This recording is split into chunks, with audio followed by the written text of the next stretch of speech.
Good afternoon, good morning, depending on where you're logging in from. Well, you're welcome to a book club. Typically, love one of my people to be here, so it becomes kind of interactive. But no one's here yet, so I'm just gonna shoot this. Uh, so I've been reading through a book by T.D. Jake's latest book, and that is. Don't drop the mic, right? As I'm sharing right now, right? As TD Jake's latest book, and it's all about communication.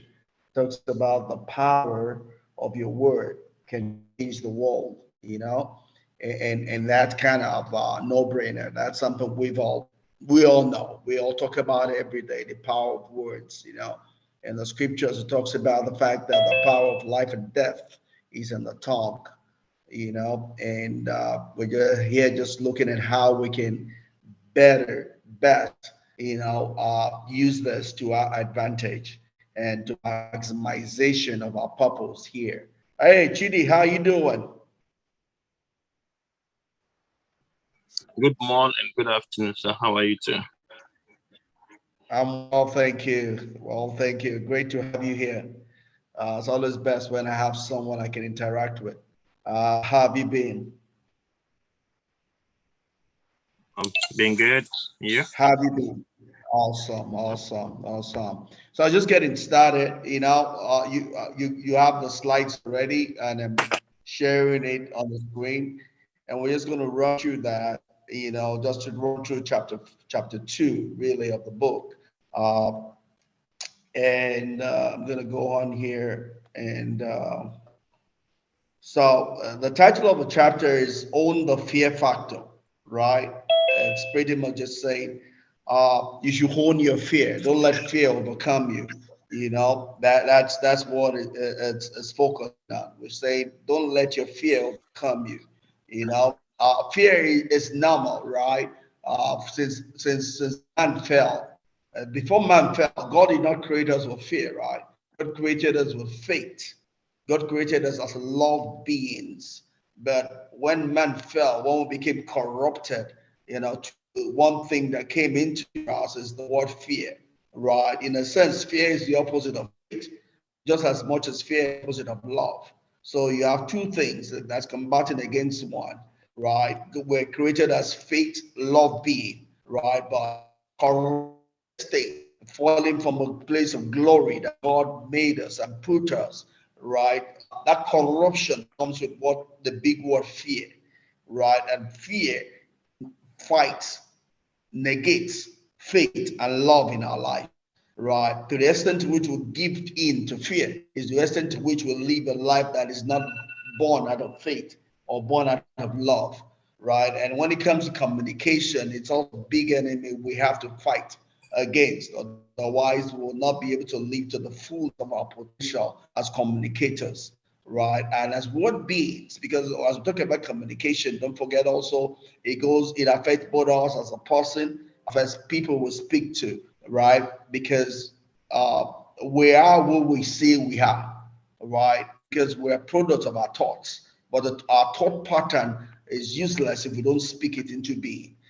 It's speaking to being of our thought that creates the person we become, whether it be negative or positive, right? Our self-esteem, self-respect, it's out of the words we produce, but the thoughts of our heart, right? We are what we say we are, not of what we believe about what we are saying, right? So this goes just beyond what we're talking about. It affects every segment, part of our lives.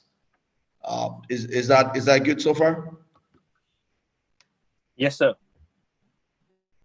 Awesome. And TD Jakes kind of started the chapter with a quote, and this is a quote he puts this chapter in.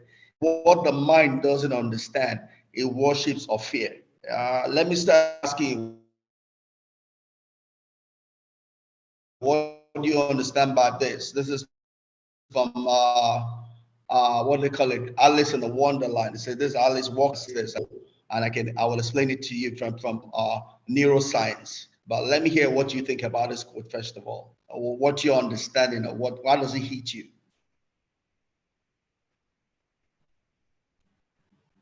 So Chidi, just put the floor for you. a fast Yeah, one. all right. Yeah, in Igbo, they say what one doesn't know is bigger than him or her. So relating it to this, which I think is what it is, if someone says that because you don't know something, that means that is bigger than you. And that is absolutely right, in line with what the mind doesn't understand, it worships or fears. I remember when I was in primary school, when I see what people in secondary school are doing, I'm like, God, this is too much. Will I ever be able to do it? But today, if you bring some of those things to me, I will look like, what is this? So it is actually right. What you don't understand, what you don't know, what transcends, beyond your regular understanding, always look as if it's a giant. But I know, and which is what fear brings in, making us believe that some of these things, which I, for one, have seen them to be a mirage. So yeah, it is right. If you don't know it, it looks more than you are. Thanks, sir. Awesome, awesome. I love the way you said it. I love how you gave. Uh, and I was sharing this week on Friday actually, as we closed the week with our prayer meeting. I was trying to discussing on we're doing a study of the book of Daniel, and we're presently of verse 6 and 7 of Daniel chapter 1. We're looking at it we'll title it "What's in a Name?" Right? We're talking about memorials. Names are memorials, right? And we're saying when we don't have memorials, we tend to create a religion. Every religion is formed around ignorance, formed around sentiment, right? Our fathers created gods because they could not understand the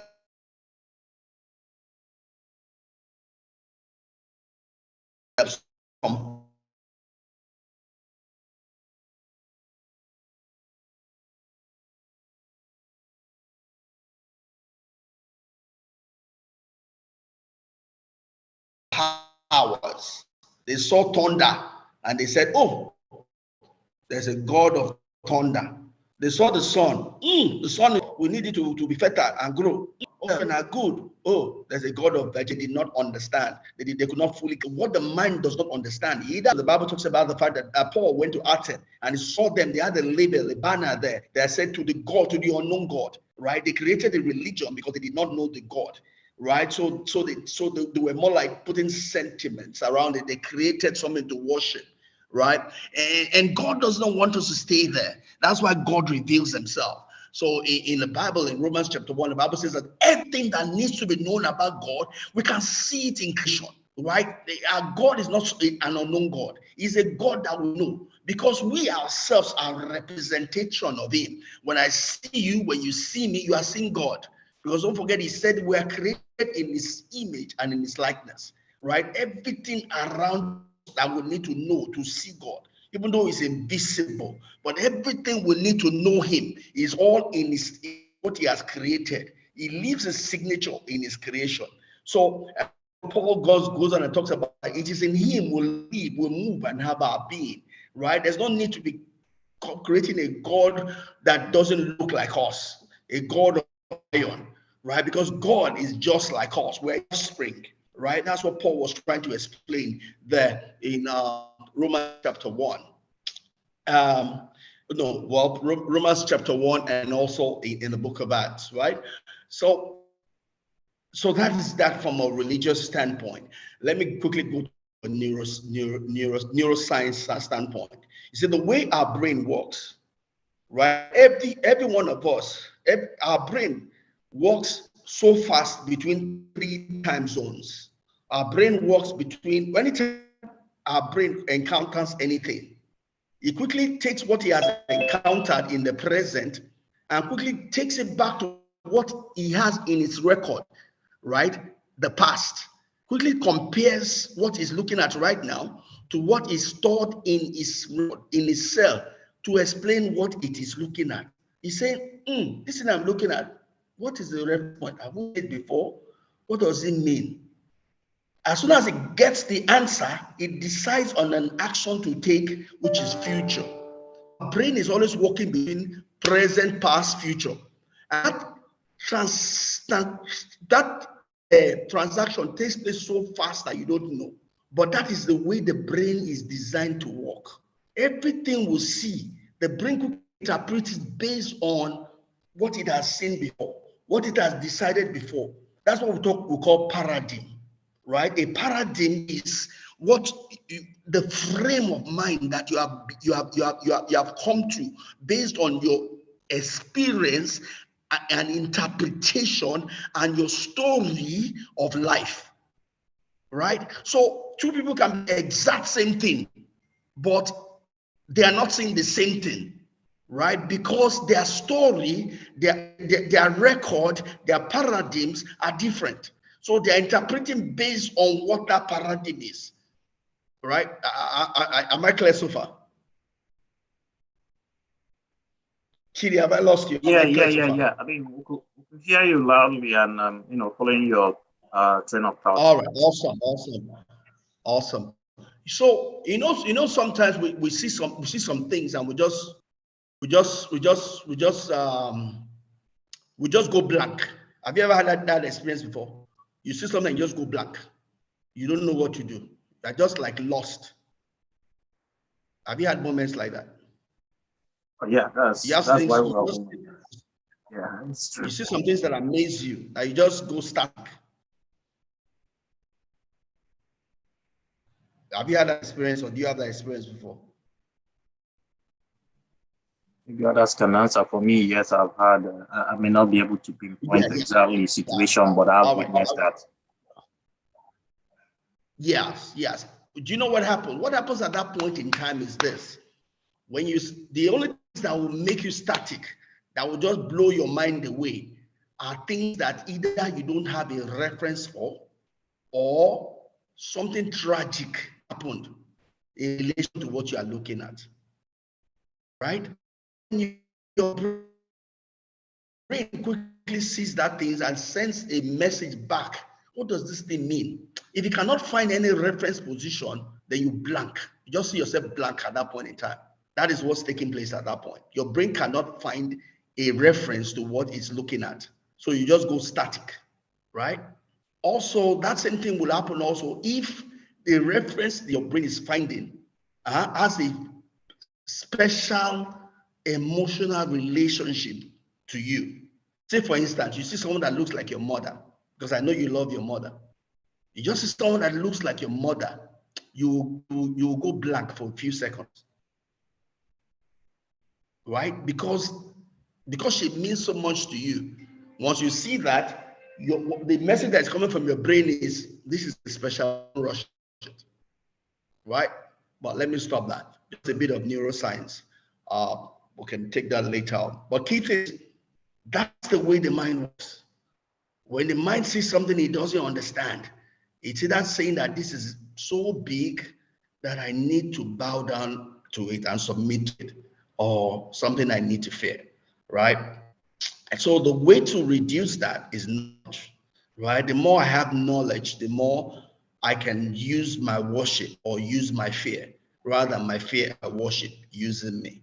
Because at the end of the day, again, worship and fear are not necessarily bad, right? They are good in themselves. It's the way it affects us that is either good or bad. Fear is good because if I use fear, I put my hand inside fire. I will not put myself in unnecessary risk, right? Then I know what to worship, what not worship.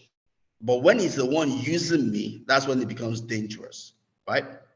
So, but let me run off. I know I've taken so much time there. I just love it because I'm a fan of neuroscience. So, so T.D. Jakes here, it goes on in the books that says fear is a universal element in human life. It's something we all experience, which is very true. We all experience it. The strong, the young, the mighty, the Davids, the Jonathan, the Joshuas, the Caleb, anybody born of woman experiences fear. Fear knocks on the door of every single person. Right? The only person fear does not knock on the door of are people that are dead. But for as long as you have life in you, fear will knock on your door. right? Fear knocking on your door is not a problem. It is the way you answer the knock that determines who you are or what happens to you. But fear knocks on the door of every single living being, right? So it goes on to say that there's such a thing. So let me actually tell you what slide I mean, because I see there's a delay in it coming. But you you need me to be telling you the slides I mean, or I should just go on? I should just flow. Actually, do you need me to tell you the Flow, slide number I'm flow, on? Or I should flow, just sir. flow. All right, let's go. All We right. have Toba, So Ann, and Kelvin, so I don't know whether they have any. all right. So it goes on and it says that there's such a thing as healthy fear. Just like I said, fear can be good or bad. It all depends on whether you're using it or it's using you. There's something such thing as called healthy fear, right? The feeling that prevents from jumping off a tall building, reminds us to run away or take cover when our lives are in danger, or keeps us from taking unnecessary and ultimately destructive risk with our finances or our family or whatever is means a lot to us, right? So something called healthy fear. Fear itself is not bad. Fear is like money, fear is like power, fear is like marriage. They are neutral. The question is it ruling you or are you ruling it? That is really what determines the outcome. I can use fear, right, in such a way that it guides me. I use it, it guides me, right? But I can also allow it to master. If it masters me, then there's trouble, right? So it goes on and says that fear must never be the obstacle that blocks your development, growth, and maturity as a communicator, right? But also not just a communicator, but as right. I do understand the risk involved, right? But those risks make me to put extra precaution, but not to stop or hinder or cut what having never been done before, at least not by an individual. I'm going to let that fear control me. I want to achieve, right? And it mentions different fears that we might have. It talks about fear of failing, fear of what your mama will think, of making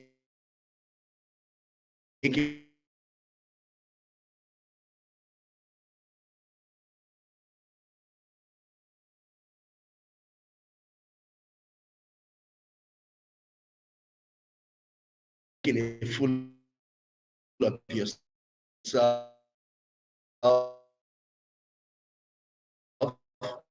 fear of being misunderstood, criticized, taken out. Fear is likely to be a part of. Fear is but one variable among many by those around you. It's just telling fear is one of the variables, right? That nobody will ever hear your voice, right? We typically say that fear of public speaking comes top amongst the biggest of fears that have next probably to death itself. A lot of people fear public speaking. And I do understand that because I grew up as a shy person. I'm more a shy person, but I'm still an introvert. That's my personality, right? So I'm not one of those people that want to just show myself off in public, right? But with maturity and understanding of who I am, I'm able to use who I am to achieve my purpose, my intent, my goal, right? I do know that I'm not the person that will get my energy by being out there in public, right? I know my energy is found in the place of solitude. So I have to make time for solitude. But when I'm in public, I have to then be energy efficient to achieve that which I am set to do, you know? And it goes on and says that we need to hone our fear, right? Which is the first step in facing it. Facing it is the key to overcoming it. Just like I said, we need to hone our fear. First of all, if you have fears, you need to know the fears that you have. You cannot overcome what you don't accept, right? You cannot grow from where you are not, right? You need to what we use the word, you need to be brutally honest with yourself. You need to be brutally honest with yourself and know these are the fears in my life. These are the limitations in my life. Because until you are brutally honest, you can enumerate them, then you don't know what to work on, right? So Yeah. So it goes on and tells us that, simply put, the sharper our array of communication skills, the more successful we'll become in virtually every endeavor of life. You know, and I was listening to who else was I listening to yesterday? Oh, I was listening to, what's her name? Indira Nooyi. You know the lady Indira, the Indian CEO of Pepsi. Have you heard of her before? Yeah, I've Have you heard heard of that. Indira before? Yeah, she's the first woman CEO of Pepsi, Coke, Pepsi, you know, and she's pretty popular out there. You know, I was just listening to her yesterday, and she was talking about the fact that, no, was she the one saying that, or who else was saying that? Whoever, I was listening to a couple of people yesterday, they were talking about, yeah, to be good in your communication skills, right? It's going to take you places. I mean, if you want to be a leader, then you have to be able to communicate. Yes, she was one saying it. I wish I could just lay my hands on what she said. Is one of the papers around here, but it says, you cannot be a leader if you cannot communicate.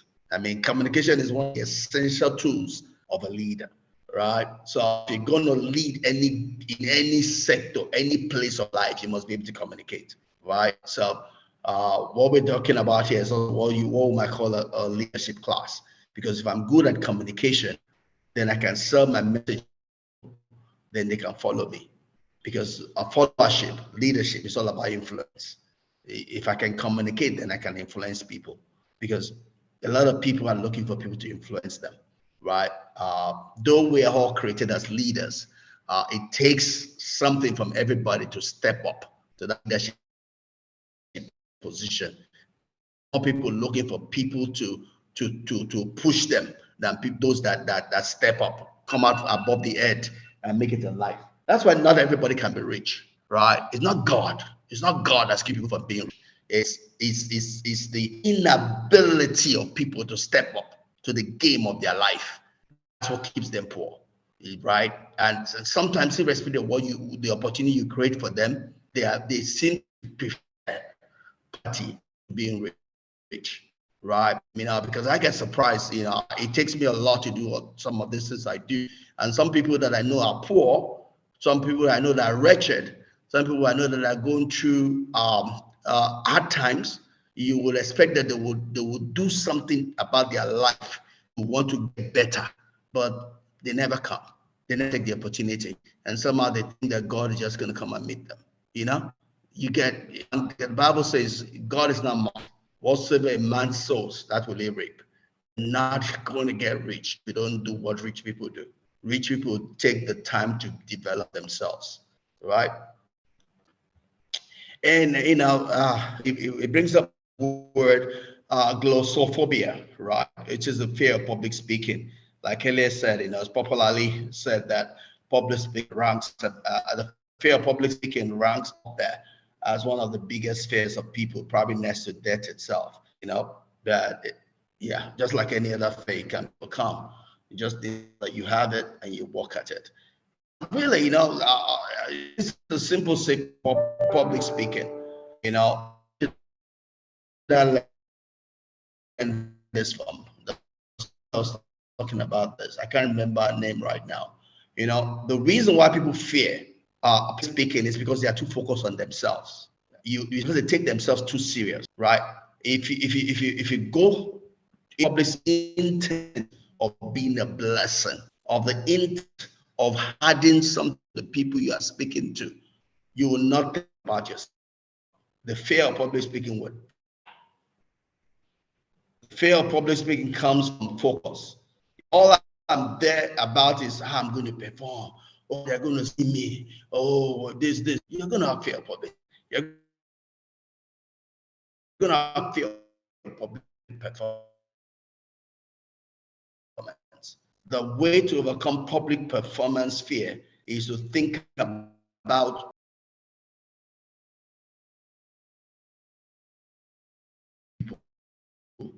influencing people, making people better. When you start thinking how to public speaking dies naturally, focus on yourself. You take the focus off about that. All right, obviously. And with communication, it takes, because until the venture, they're not going to gain anything. They're just going to, Einstein will say, right? You're not the person you've always been. If you want something to solve, if you want better out of life. And slide I mean, but I'm going to read one on. It says, when we allow, or in fact, if we allow faith to want to speak or communicate through us, give out through us, then we are all unique, have the experience the same as the way you are. The relations that go with it, accurate, education, right? Insurance we have explained, right? If you're not able to get a fear, that's supposed to be blessed by your ministry, by your person, and not able to be blessed by your person because you didn't stand up to the plate, to the challenge of life, And so it says, many times when you speak up and display leadership in the face of adversity, others try to compel you to use their platforms and microphones. While you should weigh the benefits of us in the mic someone else lends you, you should also be unafraid to politely decline. And keep talking about here was using the example of David. David won't dress in his own armor to fight God that way, right? But David wasn't used to that, so he had to politely decline and use what he is used to. I remember the one time I was going to minister somewhere, and all I was thinking about is TD Jakes, and I was trying to speak like TD Jakes, right? As someone once said, that is an affront against God. It's a sin. To be like someone that you are not is a sin. It's telling God that he didn't do a good job. You're saying, God, I prefer to be TD Jakes, I prefer to be whoever, other than the person you have created, right? God knows what he was doing. We are all wonderfully created, right? There's no use trying to be someone else because the people, the audience that God has designed our lives to minister to, right? He has fashioned us in a way that we can minister to them. And we can only be at the best as ourselves, not as someone else, right? So when we're communicating, yes, we can learn one or two things from people, but we must be faithful to who we are, because the power of our message is found in who we are, not who we are not, right? And it goes on to say that when you have a God-given message to deliver, it may require you to risk stepping on a few toes, decline what others offer, disappoint them, and potentially hurting their feelings and lose their support. If you stand firm on what God wants you to do, sometimes it means you have to go against established norms, right? And I see that. I mean, only this afternoon, I see that, but you just have to be sure in what God has given to you, right? And stay by it, right? It doesn't matter who feels hurt or who doesn't understand you, right? We're here to do the will of God, not please people or make people happy, right?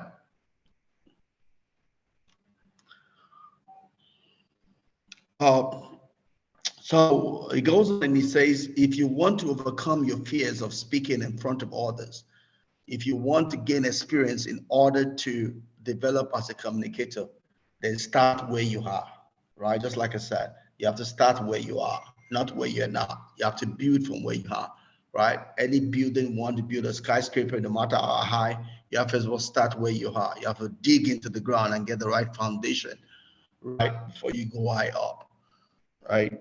And it says, and be who you are. Be true to who you are, where you came from, and what you know. Don't try to be anyone else. Don't try to use words with 8 syllables just to impress. Don't act like you know what your audience has been through. If you don't, be yourself and be real, right? In communication, it's important to know that you're not there to impress people, right? You're there to express, right? And also impact. It's not about impressing people, because when you're trying to impress, your message gets lost. You water down the message. Communication is not about impressing, it's about impacting, It's about expression, right? And that's critical. And you may always feel a little nervous or excited, proud to speak it in front of a group, but you don't have to be held hostage by fear. So let's consider 4 different kinds of fearful reaction you may experience when speaking and how to overcome them. So it's going to run us through about 4 different possible fears that we may experience when you want to go speak. I mean, it's a normal thing. You don't 100% get over that possible body reaction to public speaking, right? Like I said, one of the prayer meeting, right? Typically my whole self, or maybe I would have, it wouldn't be a problem. But here was I, still trying to get myself together, and I'm supposed to lead a prayer meeting, right? And I began to call several people. But as I prepared, I was also listening to my heart, and by the time I was done, going the way I felt led to take it, what by the time I led the prayer meeting, the people prayed like they'd never prayed before, such that the keyboardist came to me and said, what I did was so simple, yet the people, there was a spirit of prayer that came over the congregation, right? It's because I, I God put me in a place where I stopped focusing on myself. It had to be that I was focusing on His will first of all, and the people being blessed, the people being able to enter into His presence. When the focus was right, the Holy Spirit came and took over, right? So, so that's probably one of the things that needs to be. But let's look at what TD Jakes says about the fears. And so the first one he talks about is it says it's simply a physical and physiological response, right, of the body, right? So we say overcoming your physiological reaction to fear of speaking requires hitting the pause button of your body's natural response. All right, all right, and it's pretty much just to relax. All right, uh, this is something that happens to every top performer. But when you're about to perform, right? It probably happens to everybody. You know, we call it having butterflies in your stomach, right? You feel maybe a bit anxious, tensed, whatever. You know, one of the ways top performers overcome this physiological challenge to entering to going into the place of performing or public speaking or doing an event is the way you interpret the feelings in your body. If you interpret it as fear, that is what you're going to get. If you interpret it as anxiety, that's what you're going to get. Top performance rather will call it what they want it to be. They will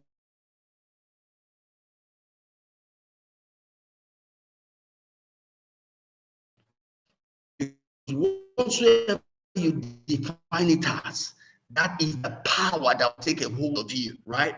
So it's one of the things Bandura teaches in line with self-efficacy, right?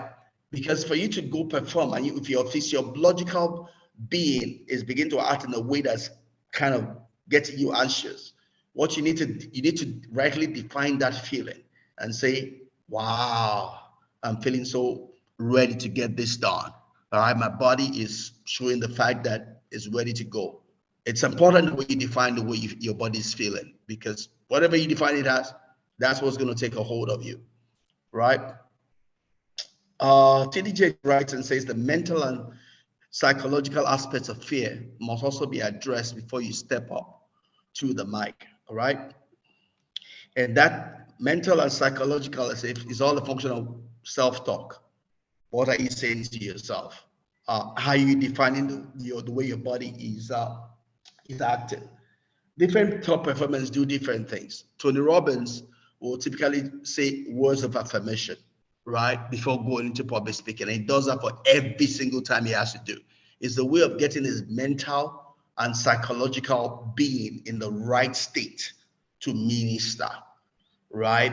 So he has words of affirmation that he says to himself, just get himself in a right mental and physiological state, right? Or psychological state, rather, not physiological. Physiological, you have to take care of your body, right? To get yourself in the right mental and psychological state. And a lot of people like Tony will say affirmation words to themselves, right? Well, you have to speak to yourself positively. You have to speak what you want, because whatsoever you speak is what you will get, right?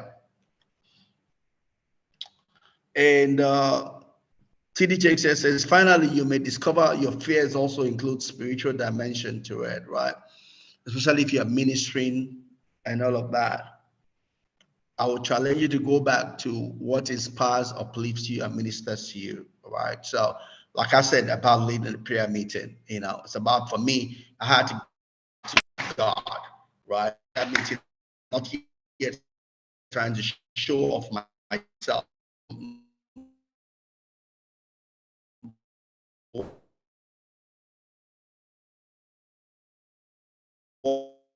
What important was me leading the people into the presence of God. So I had to go back to God to hear from God how He would have me lead the prayer meeting.